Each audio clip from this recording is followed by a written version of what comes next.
Así, uniformados y en formato horizontal, encontramos a dos de los viceministros colombianos, Ambiente Francisco Canal y Educación Óscar Sánchez, en la última versión de FIMA, la ascendente Feria Internacional del Medio Ambiente en Bogotá.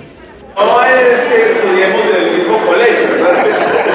No es que seamos de la Institución de Educación Ambiental Gustavo Petro, ni nada de eso. Sí, también yo llamé esta mañana a su casa a preguntar cómo había salido vestido para poder... Rompiendo los protocolos de eventos públicos, los funcionarios disfrutaron plenamente su inmersión con los asistentes a la feria para anunciar la transformación de la política educativa ambiental, porque resolver la crisis climática que enfrenta la humanidad implica un cambio en los paradigmas de la sociedad. Uno de ellos, el de la educación. Esta convocatoria ha sido muy relevante para poder presentar un poco las perspectivas del sector ambiental como parte del Estado colombiano, del gobierno, de cuáles son nuestras apuestas en la perspectiva de la conservación, el control de la deforestación, la restauración, la economía de la biodiversidad y la acción climática. Ya hace cerca de 30 años se ha formulado nuestra política, ha dejado una estela de experiencias bastante importante, pero es necesario actualizarla en la perspectiva de lo que está sucediendo en el contexto global, sobre todo por la triple crisis climática, la de la biodiversidad y la de la contaminación. Nuestro país es el segundo país más biodiverso del mundo, desde el punto de vista por hectárea. Podríamos estar diciendo que somos el primer país más biodiverso. Cada vez vemos que todas las comunidades, las empresas, los ciudadanos, las instituciones, vamos comprendiendo qué significa ser parte del segundo país más biodiverso del mundo.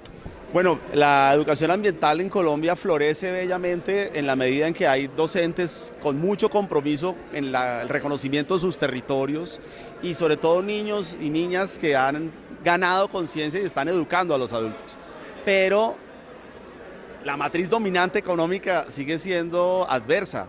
Entonces es como la gente humilde, brillante y consciente luchando contra una aplanadora de poder que es muy potente.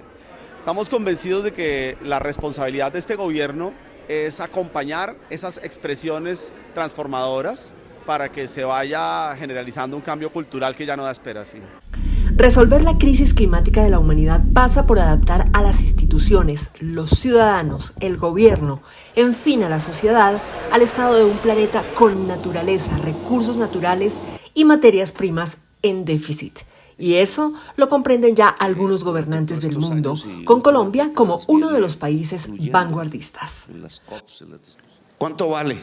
Que es ordenar el territorio, cambiar la matriz energética, cambiar las formas técnicas de producción en industria y agricultura, cambiar la movilidad, billones de dólares o euros.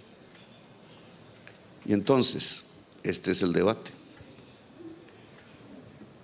El capital que se guía por la rentabilidad, y esa es su ley, o si lo queremos, el mercado, que es su manera de expresarse, el mundo de las mercancías, pueden llevar los recursos por sí mismos hacia esta financiación que se necesita, o está limitado.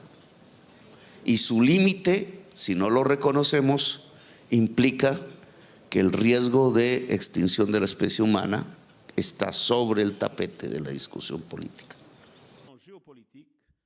La arquitectura financiera global es obsoleta, disfuncional e injusta. Hacer nada no es una opción. El sistema financiero internacional está en crisis. A mitad de camino de la fecha límite de 2030, los objetivos de desarrollo sostenible se alejan cada día más. Incluso los objetivos más fundamentales sobre el hambre y la pobreza se han revertido después de décadas de progreso. Sí, en 2023, más de 750 millones de personas no tienen suficiente para comer. Y decenas de millones más se tambalean al borde de la pobreza extrema. Un sistema y una arquitectura financiera inmorales.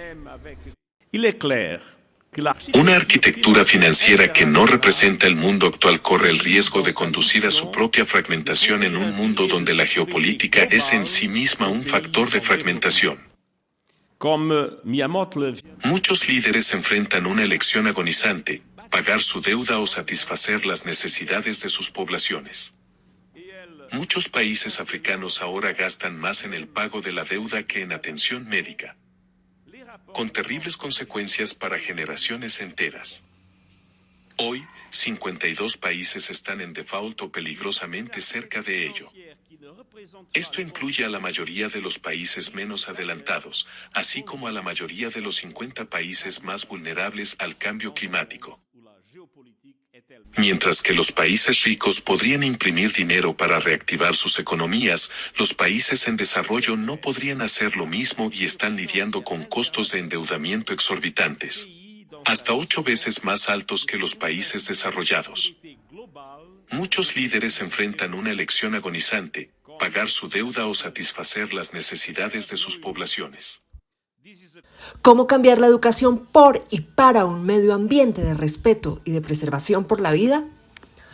Pero es que la educación en sí es un aparato difícil de mover, y el gobierno está intentando formar docentes con base en la experiencia de algunos de ellos que tienen más capacidad de hacer cosas innovadoras. Está buscando que muchos chicos, por ejemplo, en territorios afectados por la guerra, por el cambio climático, etcétera, no deserten de la escuela para terminar en una vida miserable, sino que se queden dentro de una escuela que tiene sentido para el territorio.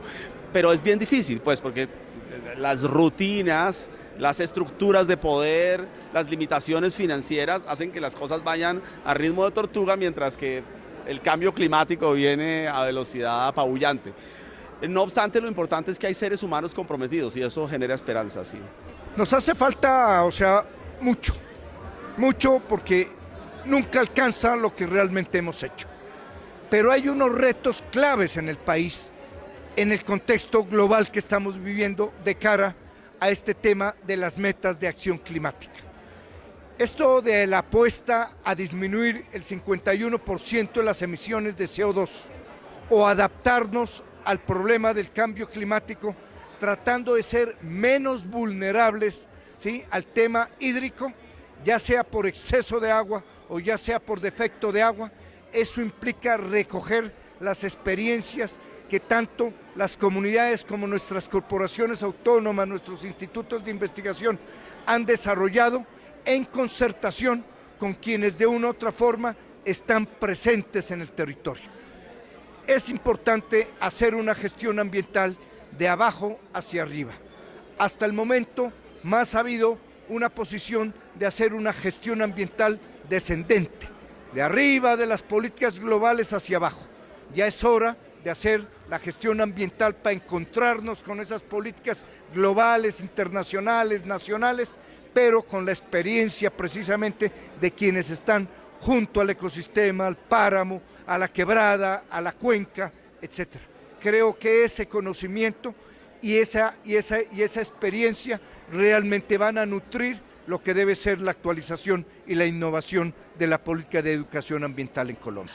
Positivo para la vida del planeta sería que la próxima COP28, la Conferencia de Naciones Unidas sobre el Cambio Climático, aborde la propuesta del presidente colombiano y de América Latina y el Caribe de financiar la adaptación de los países más afectados por las alteraciones del clima, que paradójicamente no son los grandes emisores de contaminación y de emisiones contaminantes.